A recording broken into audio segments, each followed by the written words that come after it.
Wherever there are shadows, there are people ready to kick at the darkness until it bleeds daylight. This is Bleeding Daylight with your host, Rodney Olsen. Welcome and thanks for listening. Today's episode is a very important one. My guest is talking about an issue that unfortunately goes far deeper and touches more lives than we'd like to imagine or admit. While I can assure you that there is nothing graphic or sensationalized in the episode, the subject matter itself may be triggering for some listeners. However, I truly believe that these are matters that require not only our attention, but our action. As you listen, please consider sharing this episode with others through social media and word of mouth.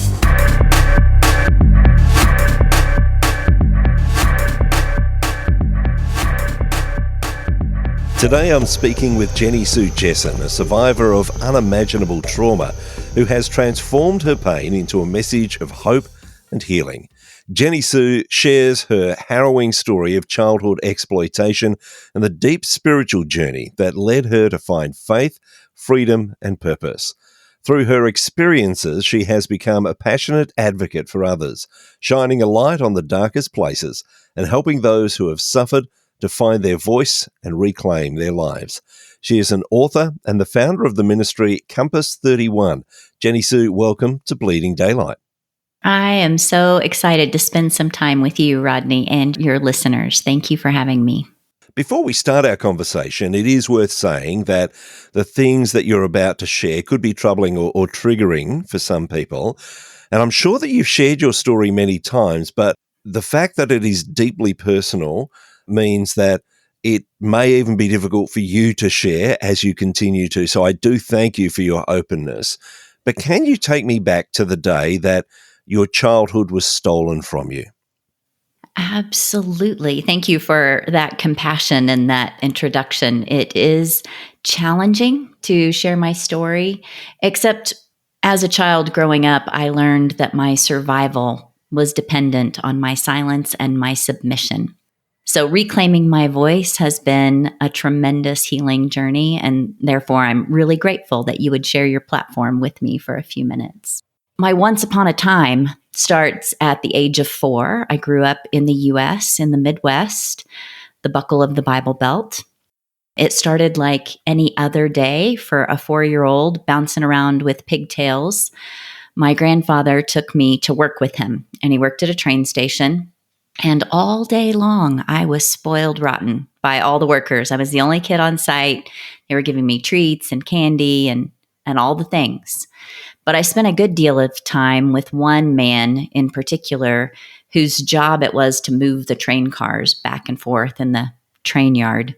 And I sat on his lap. I got to drive the trains. I got to blow the whistle. It was a day full of fun and joy. In the afternoon, early evening, when it was time to leave, I left with my grandfather, not imagining that we would go anywhere except for home. But instead of home, we went to a big open field where that man was waiting for me. He paid my grandfather and then came and took from me what he had paid for. In a matter of a few minutes, my world turned upside down and inside out. I didn't have words or the sophistication to understand what was happening or how to endure it or how to make sense of it. But after the unthinkable happened, my grandfather came and wrapped me in a blanket, put me in the backseat of the car to take me home. You made reference to my faith in my introduction. I would say that was the first time I met Jesus, was in the backseat of the car driving home. Jesus showed up and held me on his lap, and he didn't mind the tears or the snot or the blood. He just whispered, "I've got you, baby, and I'm not going to let you go." He didn't, but by kindergarten, I was praying every night that he would just let me die. In first grade, I had chronic kidney infections, UTIs, and first signs of a sexually transmitted infection. Second grade, I sat in church on a Sunday morning behind the man who paid to rape me the night before. Third grade, there was a perpetrator, particularly violent, when he wasn't able to rise to the occasion. And he fractured my pelvis in 3 places and fractured my neck in two places. So the trauma went on for a total of 14 years until at the age of 17, I was desperate to escape. And I believed my only hope for escape at that point was by completing my own suicide. I would say once again, God intervened and I failed at that. But the next day after my failed suicide attempt, I had an appointment at a clinic and found out I was pregnant. With that, awoke in me this mama bear instinct. I had never been successful in fighting on my own behalf or running. They were always faster. They were always stronger. And again, I learned my survival was dependent on submission and silence. And I learned that lesson really well. But now I had an innocent baby to protect. With that, I finally had the courage to tell a counselor enough about what was happening for her to intervene and get myself and my child to safety. And that's really where my healing journey began. Help me understand a little bit more of that background. What was happening with the rest of your family at this stage? Your grandfather is taking you out and exploiting you for his gain, his Right. financial gain, while he's exploiting you with several men. Where are Right. the rest of the family at this time? And was there anyone else that you felt that you could talk to? That's a great question. My dad was an alcoholic and my mom was addicted to my dad. And so when my house was in chaos, quite frequently, they would send me 3 hours away to stay at my grandparents' house. At this stage of my journey, I genuinely believe they had the best intentions. They thought they were doing what was best by getting me out of the house and to my grandparents' farm. That was not the case, obviously. He was a wicked, bad guy. There were ways that I tried to tell as a child. Like I said, children don't really have words or a frame of reference for what's happening. But one example would be in kindergarten, we were given an assignment for Thanksgiving, American Thanksgiving, to draw a picture of our family. And I drew and colored my whole family, the people you're referencing, normally. But my grandfather, my primary perpetrator, I drew him almost the whole sheet of the paper, and I drew him naked, and I drew him with an erection. So my kindergarten teacher called my mom. My mom came to pick me up, saw the picture, and was furious. Took me home, tore up the picture, disciplined me. We don't draw pictures like that. And there was never any further conversation. My grandmother did know what was happening. She encountered me being injured more than once, and her reaction is, "We won't speak about this ever." My grandfather was a leader in his church. He was a deacon or an elder. I was abused by another man in the church. One of my perpetrators was a police officer. Where do you go?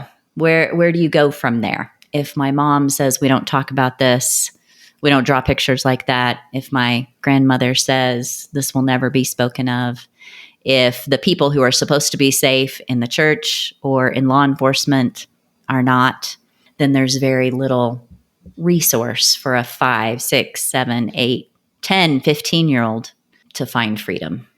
I know that there were even religious overtones, let's say. Whenever your grandfather had taken you out, there was a particular song that he would play. I want you to tell me a little about that. And do you think that this was intentional, or was this his way of trying to deal with it himself? What do you think was going on there? That's a great question, Rodney. I don't know that I've ever been asked that in that way. Besides my grandfather's perverse love for little girls, he loved old gospel music. And he would play the song, including that first day after the unthinkable happened and he put me in the backseat of the car. He put in a cassette tape playing How Great Thou Art, which is a classic hymn. Then throughout the years, all my years of exploitation, he would play that song either during or immediately after the violence. I believe it was his way of trying to program me to never, ever find freedom, certainly not freedom in church or in Christ. And in reality, that song became intrinsically hardwired into my nervous system. It is absolutely still to this day a trigger. For years, when I would hear that song, it would send me into a tailspin. I would literally be physically sick. I would vomit. I would have to leave. I would have a panic attack. It would take days, if not weeks, to recover from being triggered because it was so inherently linked to violence. Now, I have a really great faith community. One of my friends leads worship, and she'll warn me in advance if it's in the lineup and where it is. And then she'll cue me with a gentle nod so I know when to step out, because it still bothers me.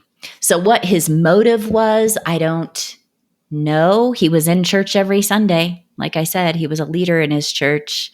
He liked that made him look good. I really, really believe it was an element of both spiritual abuse and mind control. So there was all this abuse leading up to the time that you found that you were pregnant. And thankfully, that's when the healing began. And that's not to say that it was easy. It continued to be a difficult road. But you mentioned that when you found that you were pregnant, that was the beginning of the healing. Tell me about that journey. Yeah, it was the beginning of freedom because, like I said, having this baby to protect, as much as I wanted to die, when I found out I was pregnant, I felt like I had to stay alive at least long enough to give birth to this child. Part of my experience of exploitation at the age of 15, my grandfather had found out that I was pregnant, took me to a slaughterhouse. I had a forced abortion strapped to a wooden table. So finding out I was pregnant a second time at the age of 17, I needed to stay alive long enough to give birth to this child because I couldn't bear the compound guilt of the loss of another life. And it was complicated, and it was messy, and it was dark, and it was scary. And yet, as my child grew and I watched him sleeping peacefully at night, I was struck by the wonder and the innocence of this child, and that this child could come through me, who I felt myself to be so profoundly broken, and to see this miracle of life in the darkest, darkest place was an astounding picture for me of God's grace and his mercy. In the midst of the darkest dark, that God could say, even here, light. Even here, life. That journey was long. I was certainly not a good parent initially. It's taken a journey. I found out that I was pregnant on April 26th, 1990. Every year since then, my son and I celebrate his day. And he knows it's coming, and I know it's coming. And I have told him from as long as he's had words, he was a hero from conception, that I wouldn't exist if it weren't for him. I would have eventually completed my suicide. So before he had any logical process, any skills or abilities, before he could talk or walk, he was a hero from conception that saved my life. And now he and we have a global impact on counter trafficking. And that's a pretty remarkable gift. And that's the first time you've mentioned the word trafficking, because oftentimes we think that trafficking is what happens in other countries, but you were very definitely trafficked by your grandfather. And I guess when we start to realize that that can happen in our own neighborhoods, it becomes very real for us. So tell me about that idea of trafficking and the concept that that is not something that just happens in faraway places. That is a brilliant and insightful question, Rodney. Thank you so much, because we have this kind of Hollywood image of what trafficking is, the good guy kicking down the doors and Liam Neeson or Jim Caviezel comes in and rescues the kid and beats up the bad guy. And that's all great and fine, but it's not the reality. The vast majority of trafficking happens, at least initially, in a trusting relationship with a loved one, a parent, a grandparent, a family member, an intimate partner, is how over 75, I think it's 76.5% of people who are trafficked for sex initially are sold by a family member or an intimate partner. So the vast majority of those, especially children who are trafficked, are actually living in homes and going to school and coming to your kids' birthday parties and in your Sunday school classes. They are all around us. They might be in foster care. They might be living with grandparents. They might have parents with addiction issues. They don't have to be transported across state lines, county lines into another country to be trafficked. Trafficking is always an exploitation of vulnerability.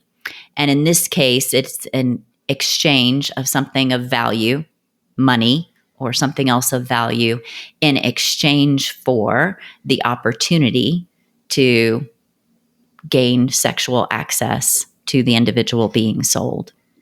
That doesn't actually require transport. In a lot of cases, like myself, my grandfather would take me to a place where I was exploited and then take me home again. At the end of the summer, when it was time for school to start, I would go back to my own home 3 hours away and have a couple of months of reprieve until fall break or Christmas break or spring break, when the exploitation would resume again. We know that traffickers generally remain active, and so were there others that he was taking advantage of in this way? I do know of a handful of others that were also exploited in the same time frame by my grandfather. Yeah. He was violent and he was prolific. So it was not just me. And you're right. Not only was his criminal career prolific, but the men that paid to exploit myself and other kids that I was exploited with. There was several occasions that there was more than one child involved in the event where we were exploited. And boys and girls. It's not just a girl thing. It's not just a Midwestern thing. It's not just an other side of the world thing. Unfortunately, and traffickers like my grandfather, they are generally brilliant business strategists. My grandfather would profit off of me 3 different ways, at least 3 that I know of. First, he would profit from the firsthand transaction, receiving money from a perpetrator to have access to my body. During the violence, he would take pictures or film it. Then he used those images, what we now call child sex abuse material. Back then it was called child pornography. He would use those images to blackmail the perpetrator so that he had to continue to pay. And if or when that man would refuse to pay or could no longer pay, then he would sell those images on the black market. There was at least 3 threads of revenue that came from every act of violence that I endured. And that's common. That is kind of the standard, the SOP, if you will, the standard operating procedure for traffickers. And this shows the darkness, the insidiousness of it, in that he knew well and truly that he could keep those people who were being exploited quiet. He knew that he could keep the other perpetrators quiet.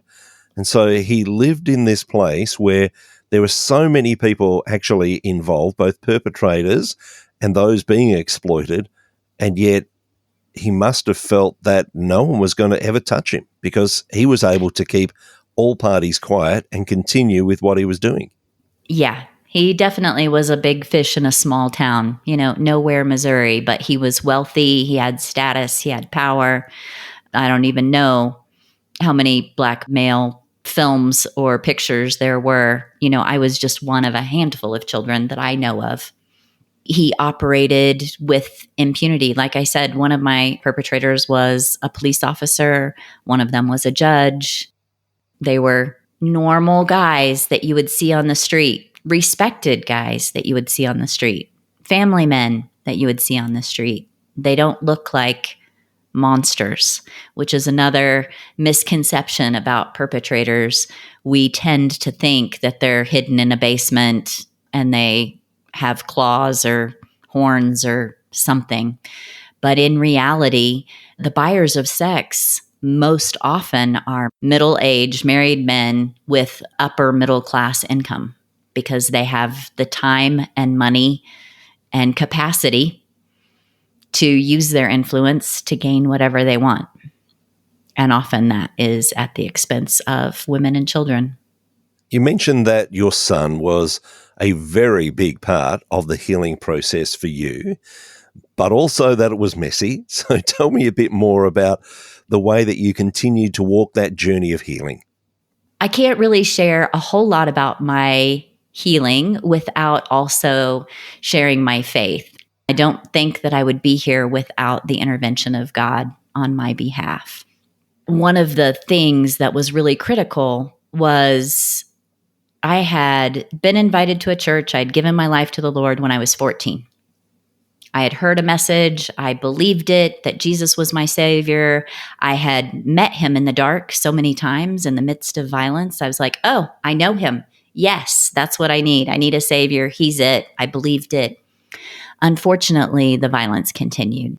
And it was about a year after that that I had the forced abortion.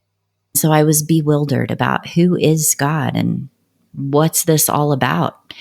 During that same season, I read a story in the Bible in Judges 19 about a girl, a young concubine, who ends up being raped until she dies, gang raped until she dies, and she dies on the threshold of what should have been her safety. It's in the Bible. And I read this story at 15, still bleeding from violence. And I was furious. Like, why is this in the Bible? We don't even know her name. She was married to a Levite, a religious leader. Why is it here? Is God saying this is okay? He endorses it. What's the deal? And it wasn't until many years later, I got news that Ralph, my perpetrator, my grandfather, had died.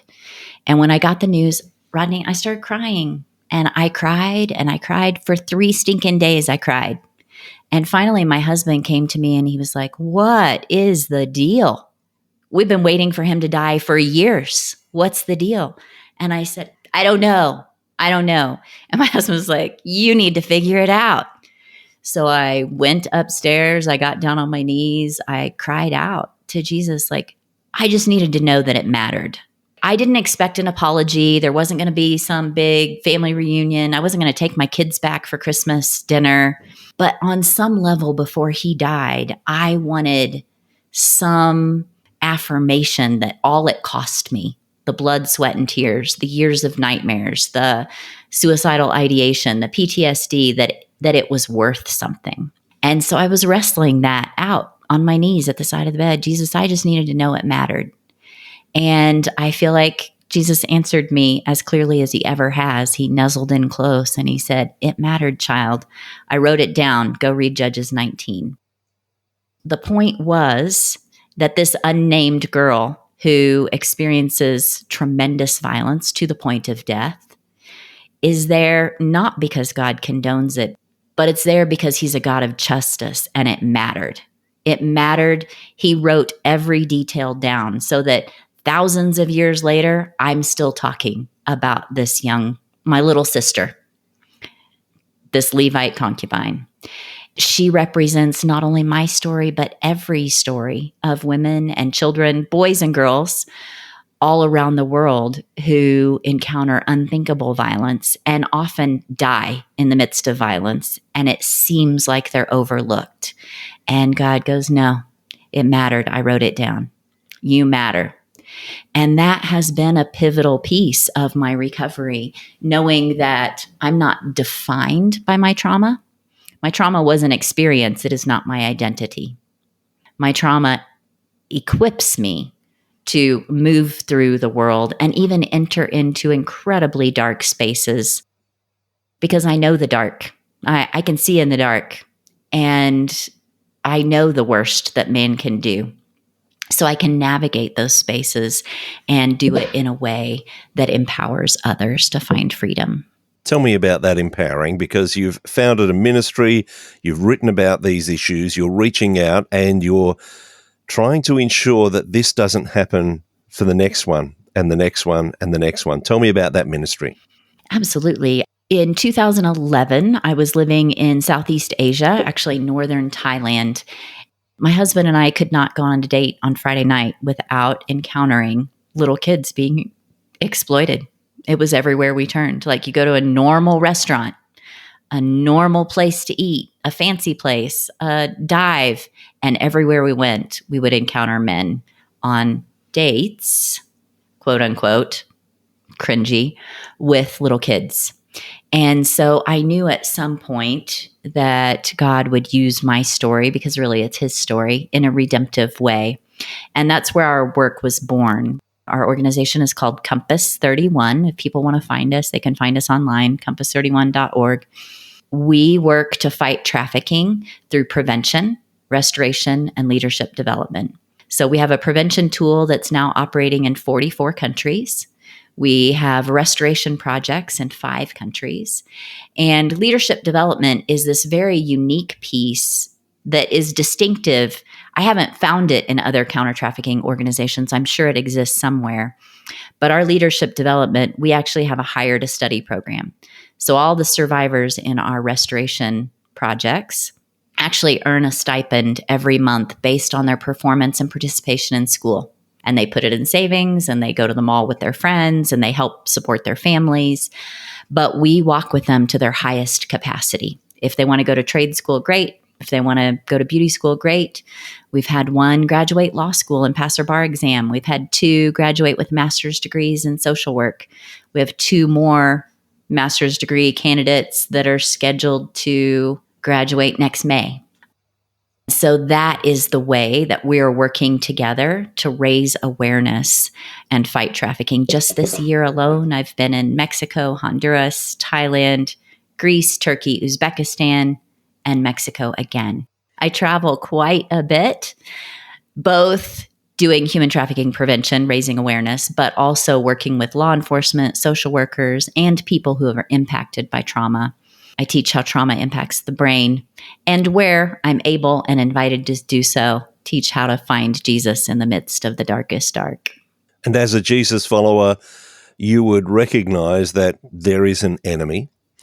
How does it feel to look into the face of that darkness, to look into the face of that enemy and say, you don't get that one, you don't get that one, you don't get that one, they're safe?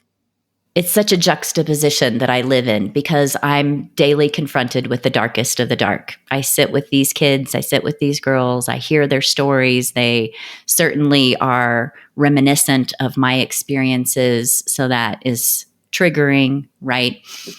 But I get a front row seat watching redemption unfold again and again and again. And it's not because of me. I believe it's because of God, this divine love and the grace of Jesus, that it's his prerogative to set captives free. And that piece is addictive. It's glorious. It brings me such joy to watch freedom unfold again and again. We're just a baby organization. This is our 13th year. We started in 2011.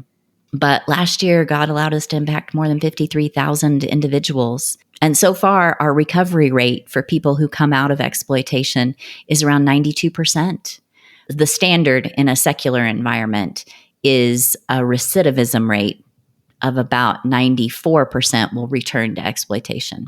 So even though we're babies, we've got just this micro, I don't have a big across the board study. We have this little microcosm that we're working in. But our programs, we're seeing a 92% recovery rate, which is astounding. I want to go back to something you mentioned earlier, and that is that your grandmother knew what was going on. As we know, trafficking, and as we've discussed, trafficking is something that can happen in our own neighborhoods. So I imagine there could be someone listening who knows someone who is a perpetrator, who knows what's going on, but for whatever reason, they feel they need to stay quiet, whether that's to hold the family together and not bring this out in the open, or for whatever reason. What would you say to that person who is trying to hide what is going on from someone close to them? Oh my goodness. I do these conversations all the time, and nobody's ever asked me that. Ugh, you stunned me.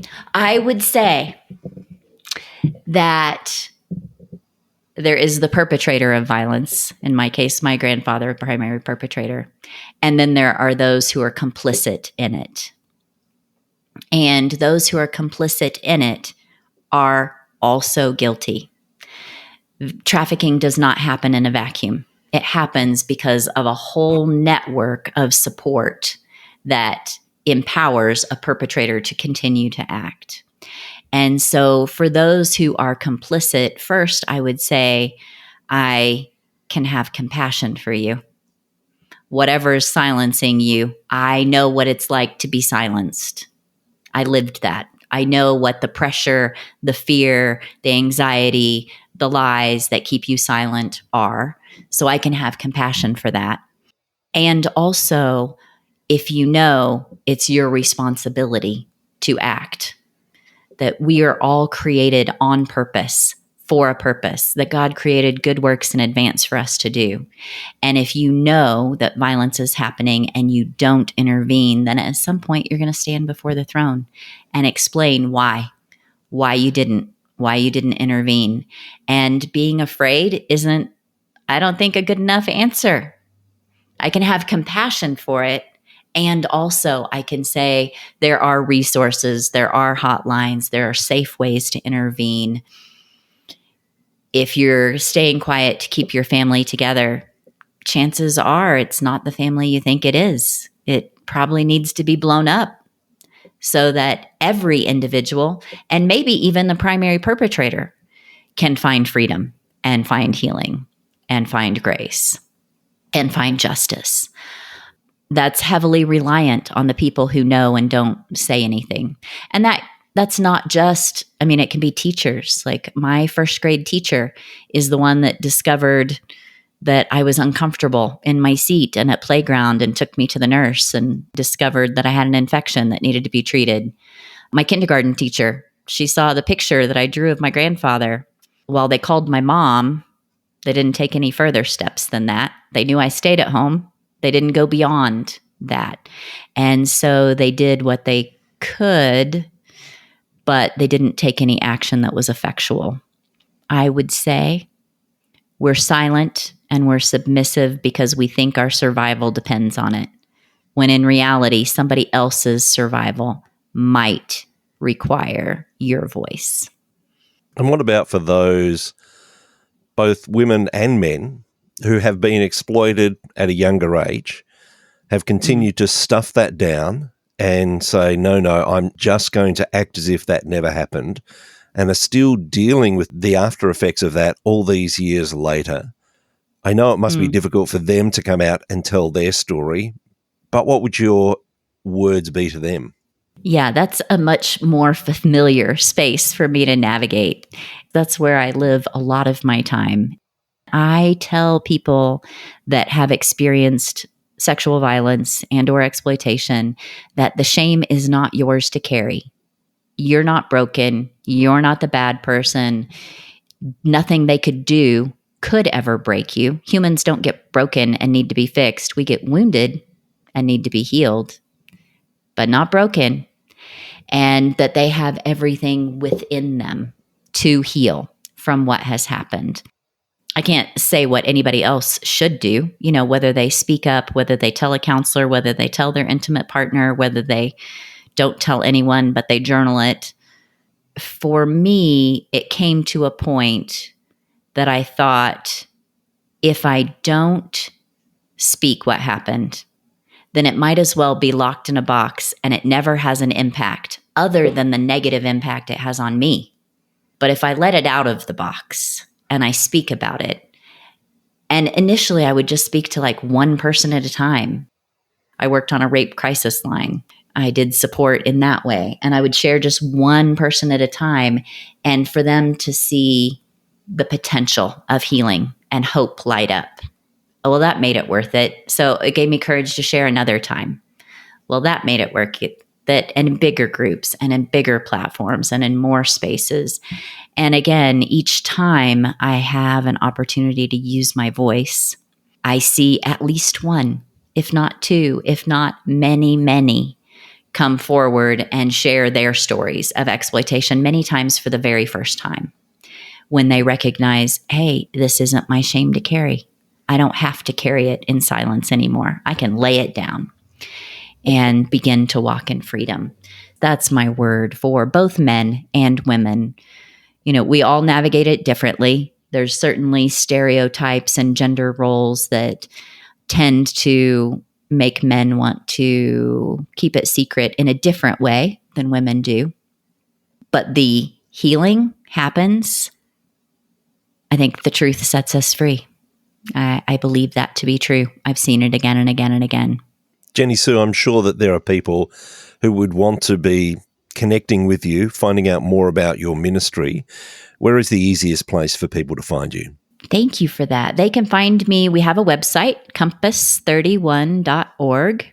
And I'm also on Facebook and Instagram and LinkedIn. They can search Compass 31 in any of those places, or my name, Jennisue Jessen, and find both my personal and our ministry accounts. But the easiest to get an overview of our work is compass31.org for sure. And I'll make sure to put links in the show notes at bleedingdaylight.net so that people can find you very easily. Jennisue, I want to say thank you so much for your openness and your honesty and for your willingness to continue to speak out about this and to see many people saved from the exploitation that has kept them hiding away, that they can bring that out into the open and they can find their own healing. So thank you for your time today on Bleeding Daylight.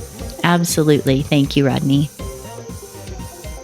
Thank you for listening to Bleeding Daylight. Please help us to shine more light into the darkness by sharing this episode with others. For further details and more episodes, please visit bleedingdaylight.net.